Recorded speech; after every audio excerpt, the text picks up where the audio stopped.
गुरूंकडे आपण जातो आणि गुरु आपल्याला काहीतरी सांगतात की बाबा रे अशा पद्धतीची उपासना कर, अशा पद्धतीची साधना कर. कारण गुरूंकडे त्याच गोष्टींसाठी जायचं असतं. गुरूंना आपण जाऊन विचारायचं असतं, मी कोण, हे मी सगळं संसार करतो आहे, या सगळ्या संसाराचा अर्थ काय. गुरु आपल्या शिष्यांना तर हेच सांगायला बघतायत.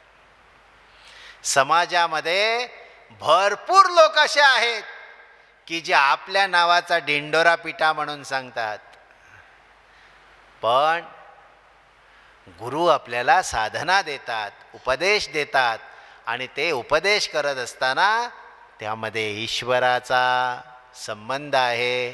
तू ईश्वराचा अंश आहेस.